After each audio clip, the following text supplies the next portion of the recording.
zuciya gashi ba ni da hanzari sai kokarin auren ba a daura shi. Kin manta alkawarin kin bar ni na cikin kuka na zuciya.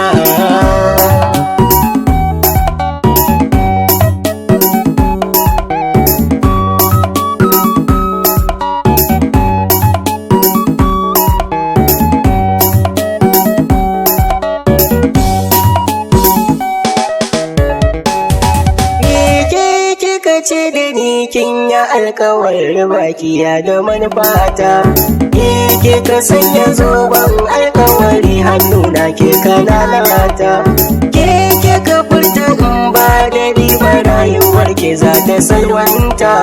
Kin bar ni da roƙon amanar da ya damu zuciya.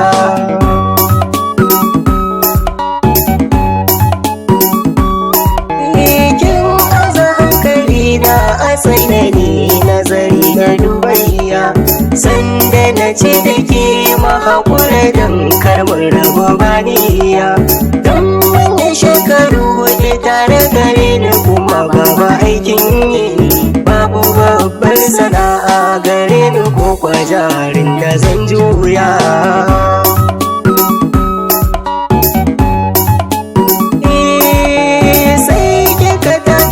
Hankalin ke kafar take na kuka, ke kace da ni idan mai mulki haka zuciyar ke na soka, ke kace idan na yau haka zaki mace kawai ne cikin kuka, kuma in har babu ni to zaki kashe kanki ne cikin aliya.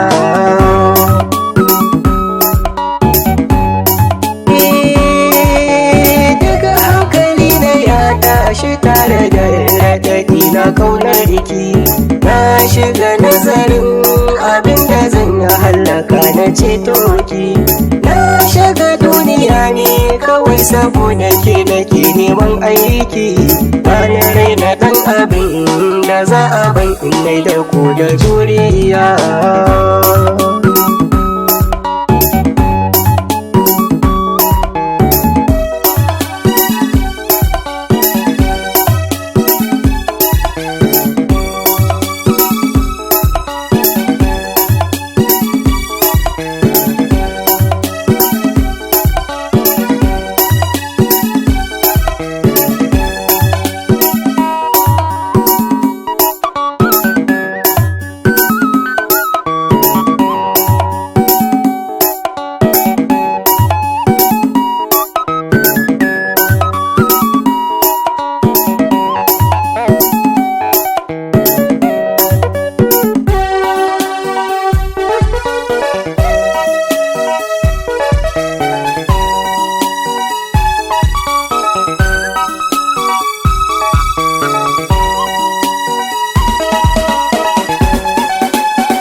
Shi ba gani saboda ke nake wahala, kwanci tasha a hakan dai na sai fili ina ginin sana lula.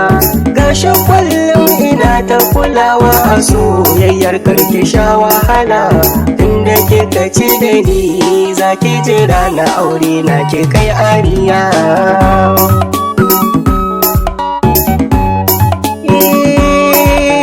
Gashi yanzu na gino dan gida na madaidaici da kyar na gama, na tare yan kudade na jari shago na dan kama, gyara da ke na bankoki da ke sana'a ta kankama.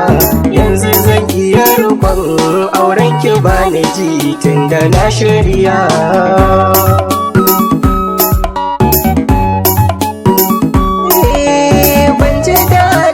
Na gado soyayyar ki da wani can gefe, da na yi miki maganar da auren mu sai ki kace mini kin yafe.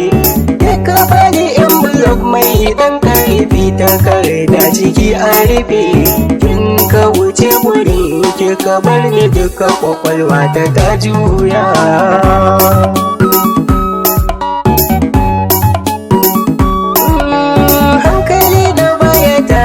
Ni buri na buɗe sakonki, na ne ko bayani daga iyayenki. Da na buɗe envelope ɗin katin aure na gani naki. Za a yi shi da wani da na faɗi sai asibiti na barkawa. Alƙawarin da mun kai da ni da ke kin ce baki ya dashi. Ba ni da hanzari sai ƙoƙarin auren ma a daura shi. Kin manta alƙawarin kin bar ni nan cikin kuka na zuciya.